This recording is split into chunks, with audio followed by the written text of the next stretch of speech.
सवाल यही है कि क्या अब लोकतंत्र मर चुका है जिसकी चिता पर विपक्ष बैठा हुआ है। जिस तरह से धांधली और पूरे तरीके से नाइंसाफी की खबरें आ रही हैं वो सीधे तौर पे बताती हैं मीनाक्षी नटराजन के लिए राज्यसभा के जो नामांकन पत्र था उनका नॉमिनेशन वही रद्द कर दिया गया। परिमल नाथवानी को बीजेपी के कैंडिडेट को 24 घंटे का समय दिया गया लेकिन मीनाक्षी नटराजन को नहीं।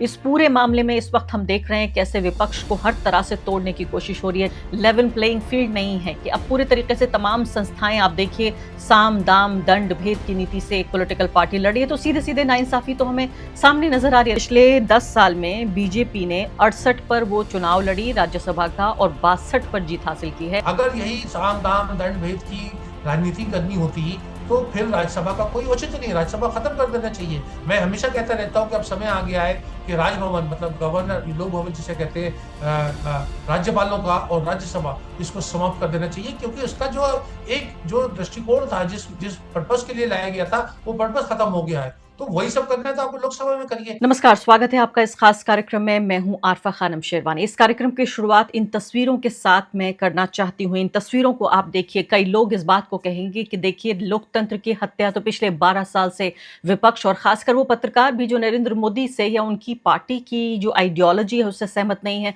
लगातार कहते रहते हैं लोकतंत्र की हत्या हो गई, लोकतंत्र खत्म हो गया। लेकिन मैं आपके ऊपर छोड़ देना चाहती हूँ इस सवाल को भी और इस फैसले को कि खुद देखिए ये लोकतंत्र आपका है, ये लोकतंत्र बीजेपी का नहीं है, कांग्रेस पार्टी का नहीं है, सिर्फ मेरा नहीं है, आप लोगों का है, आप दर्शकों का, नागरिकों का, वोटरों का। ये तस्वीर ये देखिए, ये जीतू पटवारी ने तस्वीरें फिलहाल ट्वीट की हैं, कुछ ही घंटे पहले की तस्वीरें हैं। जब तक चुनाव आयोग हमसे मिलकर हमारी मांगे नहीं सुनता हम अनिश्चितकाल के लिए धरने पर बैठे रहेंगे। देखते हैं बीजेपी और ईसीआई कब तक लोकतंत्र की चिता पर बैठे रहते हैं। सवाल यही है कि क्या अब लोकतंत्र मर चुका है जिसकी चिता पर विपक्ष बैठा हुआ है। न सिर्फ के लोकसभा चुनाव, विधानसभा चुनाव, बल्कि अब ये देखिए राज्यसभा के चुनाव में भी जिस तरह से धांधली और पूरे तरीके से नाइंसाफी की खबरें आ रही हैं वो सीधे तौर पे बताती हैं कि कैसे, जिसे दुनिया ये कह रही है कि एक इलेक्टोरल ऑटोक्रेसी जैसी स्थिति आ गई, उससे भी ज्यादा धांधली वाले देशों में हमारा शुमार हो गया। या मीनाक्षी नटराजन के लिए राज्यसभा के जो नामांकन पत्र था उनका नॉमिनेशन वही रद्द कर दिया गया।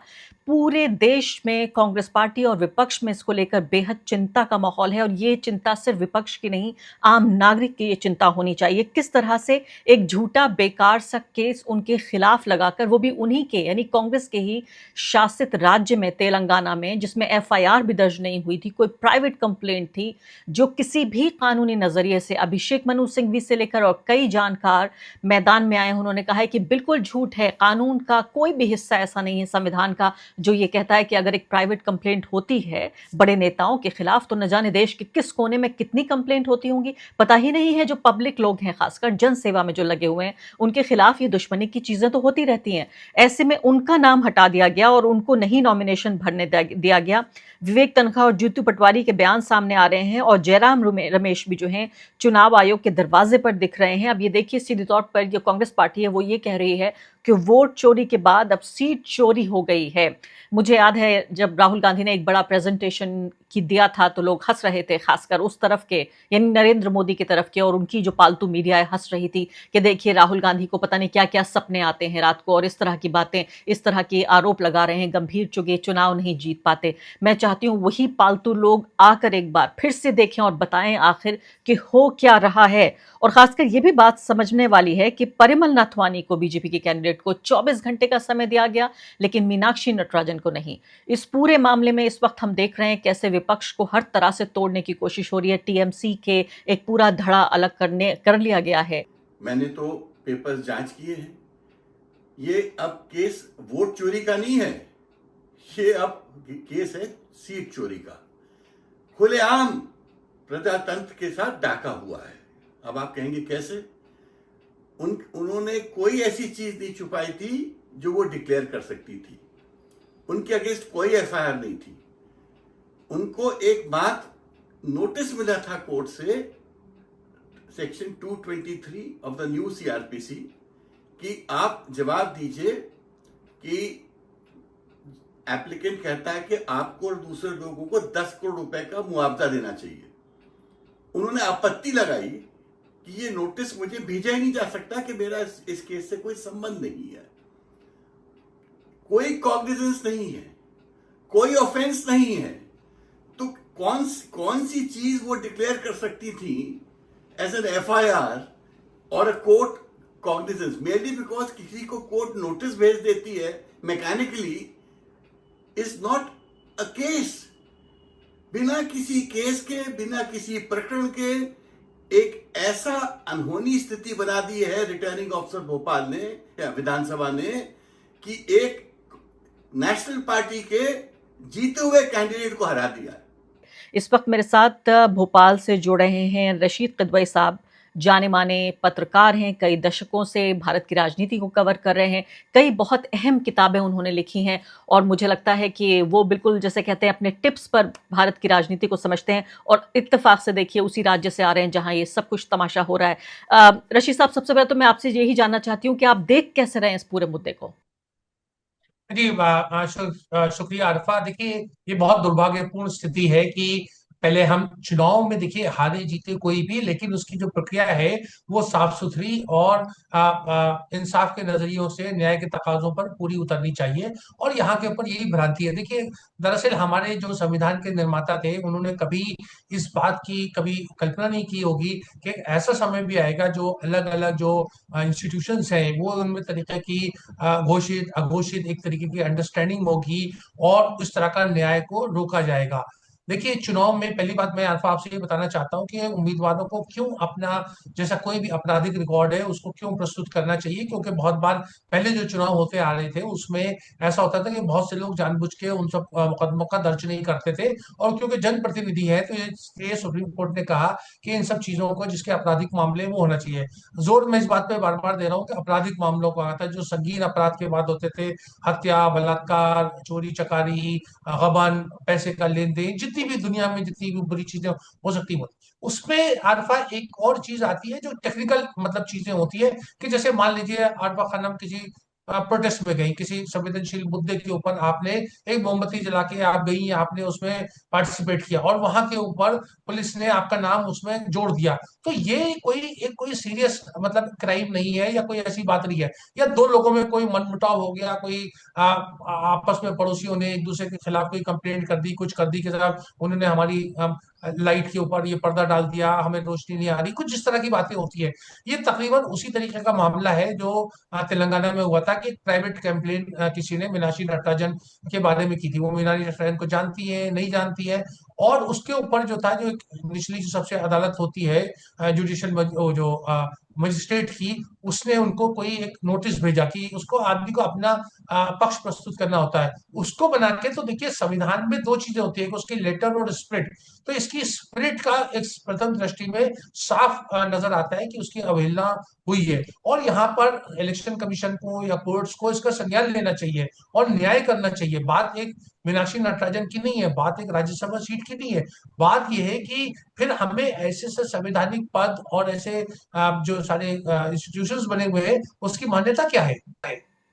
बिल्कुल, आप ये कह रहे हैं कि लकीर का फ़कीर होना नहीं कहता, संविधान और कानून वो ये देखता है कि आप देखिए काला क्या है, सफ़ेद क्या है और उसके बीच में जो ग्रे एरिया है वो क्या है। सीधे तौर पर यहाँ पर एक बदले की कार्रवाई या एक तरह से पूरी साज़िश का मामला सामने आ रहा है। मुझे लग रहा है रशीद किदवई साहब कि देखिए पूरे विपक्ष को हर तरह से उसकी कमर तोड़ना, मनोबल तोड़ना, इस सब की कोशिश हो रही है। मीनाक्षी नटराजन इतनी बेहतरीन नेता हैं, आपसे मैं ये भी जानूंगी कि आप उन्हें किस तरह से समझते हैं और जो लोग नहीं उनको जानते कि कितनी कर्मठ कर्मी हैं और राहुल गांधी के नजदीक हैं, पार्टी के संगठन के लिए वो कितनी अहम है, ये भी मैं आपसे जानती हूँ। लेकिन इससे पहले मैं प्रियंका चतुर्वेदी का ट्वीट में पढ़ना चाहती हूँ। उन्होंने कहा कि स्मृति ईरानी बीजेपी के लिए जब टिकट पर लड़ रही थी तो 3 अलग अलग एजुकेशनल क्वालिफिकेशंस का उन्होंने एफिडेविट दिया जब लोकसभा चुनाव की बात आ रही थी और इलेक्शन कमीशन ने उस सबको इग्नोर कर दिया। लेकिन मीनाक्षी नटराजन कांग्रेस के टिकट पर लड़ रही थी, वो भी राज्यसभा के नॉमिनेशन से, और उनका जो उनका एफिडेविट है वो एक तरह के बहुत ही मामूली प्राइवेट केस को मेंशन नहीं करता,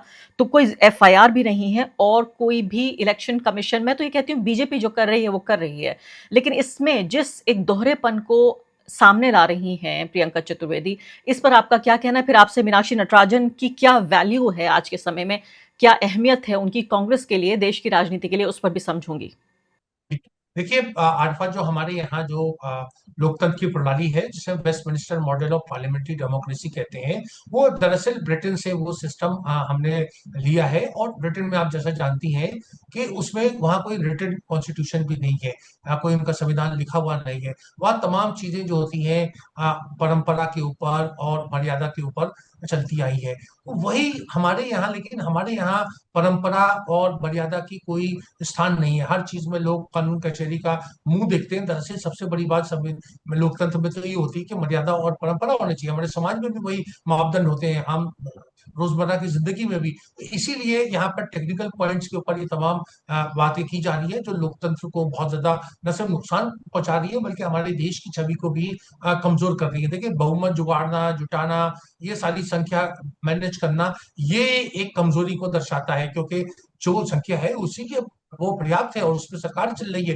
तो बार बार इस तरीके से एमएलए और एमपीज को की खरीद फरोख्त होना, ये केवल ये राजनीतिक प्रणाली के लिए बहुत खतरनाक है और भाजपा को भी इसका नुकसान होगा। मैं बार बार कहता हूँ कि भाजपा को अपने राजनीतिक दल में एक फिल्टर लगाना चाहिए कि जिस तरीके का लोगों को वो ले रहे हैं इससे उनको आने वाले समय में नुकसान होगा। ये तो एक सैद्धांतिक बात है, लेकिन सबसे बड़ी बात जो प्रैक्टिकल टर्फ के ऊपर भी एक राज्यसभा सीट का फर्क नहीं पड़ता। और इसपे जो इलेक्शन कमीशन का बहुत बड़ा रोल है। इलेक्शन कमीशन को समय देना चाहिए और संज्ञान लेना चाहिए और उनको मीनाक्षी नटराजन को थोड़ी रिलीफ देनी चाहिए। लेकिन इसके साथ साथ आरफा में एक और बात को कहना चाहूंगा जो महत्वपूर्ण है, वो ये कि राहुल गांधी को देखिए इन सब चीजों का अंदाजा था।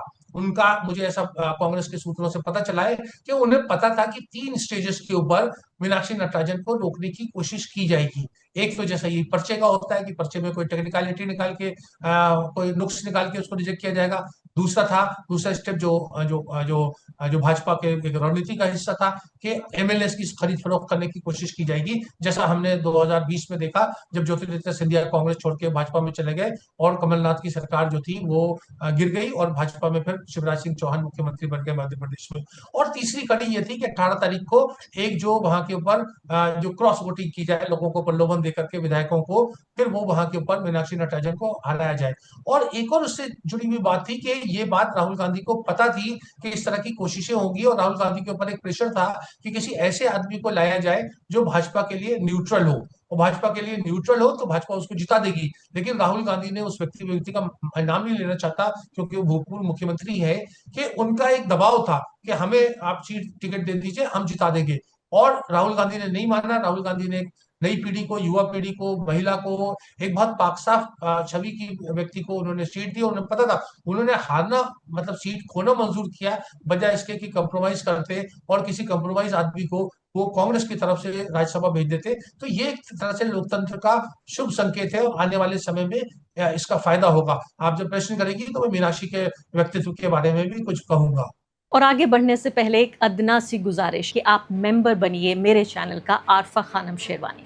अगर आप मेंबर बनते हैं, आपके समर्थन से आप मेरा हाथ मजबूत करेंगे, इतना मजबूत कि मैं सत्ता का कॉलर पकड़ के सवाल पूछ सकूंगी और जो हमारे समुदाय में हाशिए के जो तबके हैं उनकी आवाज़ उठा सकूंगी। आप यकीन जानिए, आपका एक छोटा सा सहयोग मेरे लिए इतना बड़ा होगा जिसके लिए आप अंदाज़ा भी नहीं लगा सकते। ये तो एक तरह का आदर्शवाद भी है कि इन चीज़ों के लिए राहुल गांधी की तारीफ भी की जाती है, लेकिन आप सोचिए कि अगर आपको, जैसे मैं कहूँगी, कीचड़ में अगर आपको तैरना हो तो कैसे आप साफ पानी की बात करेंगे। तो पूरे तरीके से राहुल गांधी की मन होता है कि इस चीज़ की तारीफ की जाए। आपने अभी तारीफ भी की, लेकिन साथ साथ लगता है कि जब इस खेल के पूरे रूल्स ही बदल गए हैं तो या तो इतना दम हो कि खेल बदल दिया जाए या फिर उन रूल्स को माना जाए जो नए रूल्स निकाले जा रहे हैं। मैं आपसे ये भी जानना चाहती हूँ, मीनाक्षी नटराजन के अलावा यहाँ प्रिंट की एक रिपोर्ट पढ़ रही हूँ कि पिछले 10 साल में बीजेपी ने उन 62 सीटों पर जीत हासिल की है। 68 में से 68 पर वो चुनाव लड़ी राज्यसभा का और 62 पर जीत हासिल की है, जहां पर उसके पास सफिशिएंट नंबर्स नहीं थे, उसके पास गिनती नहीं थी। और यही इसको अगर देखें कांग्रेस पार्टी के हिसाब से तो कांग्रेस पार्टी पिछले 10 साल में सिर्फ 2 सीटें जीत पाई है। तो सीधे तौर पर पता चल रहा है, अंग्रेजी में कहते हैं कि लेवल प्लेइंग फील्ड नहीं है, कि अब पूरे तरीके से तमाम संस्थाएं, आप देखिए, साम दाम दंड भेद की नीति से एक पॉलिटिकल पार्टी लड़ी है। तो सीधे सीधे नाइंसाफी तो हमें सामने नजर आ रही है रशीद साहब। जी, बिल्कुल। और उसके साथ-साथ आरपा देखिए, राज्यसभा का औचित्य भी मतलब खत्म होता जा रहा है। अगर यही तरीके का देखिए राज्यसभा का, फिर मैं आपसे बताना चाहूँगा आपके माध्यम से, आपके लाखों करोड़ों जो लोग आपका प्रोग्राम देखते हैं कि राज्यसभा क्यों बनाई गई? राज्यसभा इसलिए बनाई गई थी कि जो लोग जिनके पास जो संपन्न नहीं है, साधन नहीं है, जो जोड़-तोड़ में नहीं कर सकते, जो राजनीतिक दलों से उस तरीके से विचारधारा से बहुत ज़्यादा मुतासिर नहीं होते, तो उनके लिए एक फोरम हो कि जहाँ पर एक अच्छा प्रतिनिधित्व हो देश में, जो नामचीन हस्तियां हों, जो पढ़े लिखे लोग हैं, जो देश की समाज को और सरकार को चलाने में मदद करें या राज्यों का प्रतिनिधित्व करें, उसके लिए राज्यसभा का गठन किया गया था। अगर यही साम दाम दंड भेद की राजनीति करनी होती तो फिर राज्यसभा का कोई औचित्य नहीं, राज्यसभा खत्म कर देना चाहिए। मैं हमेशा कहता रहता हूँ कि अब समय आ गया है कि राजभवन मतलब गवर्नर लोक भवन जिसे कहते हैं, राज्यपालों का और राज्यसभा, इसको समाप्त कर देना चाहिए, क्योंकि उसका जो दृष्टिकोण था, जिस जिस पर्पस के लिए लाया गया था, वो पर्पस खत्म हो गया है। तो वही सब करना है तो आप लोकसभा में करिए। देखिए, हमने एक रिसर्च करी है, वो ऑब्जर्वर रिसर्च फाउंडेशन के माध्यम से 24 के चुनाव में, जिसका मैं बहुत सशरी तौर पर जिक्र करूंगा कि देश में आपको अंदाजा है अल्फा की कितना पैसा खर्च हुआ चुनाव में। 24 के चुनाव में हमारे आकलन में, वो वेस्टमिंस्टर यूनिवर्सिटी के साथ में स्टडी की गई है कि 1,24,000 करोड़ रुपए खर्च हुए थे। 1,24,000 करोड़। इलेक्शन कमीशन के आप माने तो इलेक्शन कहेगा कि 5700 करोड़ रुपए खर्च हुए। अब आप बताइए, एक वोट, तमिलनाडु, कर्नाटक, तेलंगाना में एक वोट, और ये लोकसभा की मैं बात कर रहा हूँ, की कीमत 8,000 रुपए आंकी है। मध्य प्रदेश, राजस्थान, छत्तीसगढ़, इस तरह के राज्यों में वोट की कीमत 3,000 से 4,000 रुपए थी। अब इतना महंगा चुनाव कौन लड़ सकता है?